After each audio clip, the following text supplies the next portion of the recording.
Breaking news చూస్తున్నాం. సార్వత్రిక ఎన్నికలు సమీపిస్తున్న నేపథ్యంలో తెలుగుదేశం పార్టీ తన అభ్యర్థుల 3వ జాబితాను విడుదల చేసింది. 13 మంది ఎంపీ అభ్యర్థులు, 11 మంది అసెంబ్లీ అభ్యర్థుల జాబితాను విడుదల చేసింది. పొత్తులో భాగంగా 144 అసెంబ్లీ, 17 పార్లమెంటు స్థానాల్లో టీడీపీ పోటీ చేయనుంది. ఇదివరకే 128 శాసనసభ స్థానాలకు అభ్యర్థులను ప్రకటించగా తాజాగా మరో 11 మందిని వెల్లడించింది. 5 అసెంబ్లీ, 4 ఎంపీ స్థానాలను పెండింగ్లో ఉంచింది. ఇక ఇదే అంశానికి సంబంధించి మరింత సమాచారాన్ని మా ప్రతినిధి ఆదిత్య అందిస్తారు.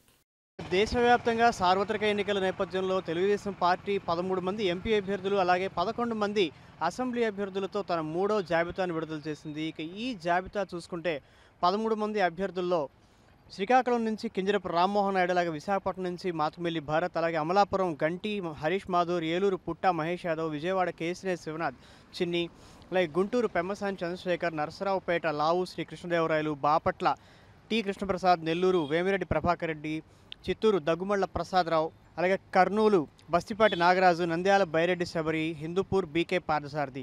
అదేవిధంగా 11 అసెంబ్లీ సెగ్మెంట్లకు సంబంధించి తెలుగుదేశం పార్టీ విడుదల చేసినటువంటి జాబితాలో ఉన్న అభ్యర్థులను చూసుకుంటే ఒకసారి పలాస గౌతు శిరీష, పాతపట్నం మామిడి గోవిందరావు, శ్రీకాకుళం గోండు శంకర్, శృంగవరపు కోట కోళ్ల లలితా కుమారి, కాకినాడ సిటీ వనమూడి వెంకటేశ్వరరావు, అమలాపురం ఆనందరావు, పెనమలూరు బోడే ప్రసాద్, మైలవరం వసంత వెంకట కృష్ణప్రసాద్, నరసరావుపేట డాక్టర్ చదలవాడ అరవింద్ బాబు, చీరాల మాలకొండ యాదవ్, సర్వేపల్లి సోమిరెడ్డి చంద్రమోహన్ రెడ్డిలతో ఈ జాబితా ఉంది.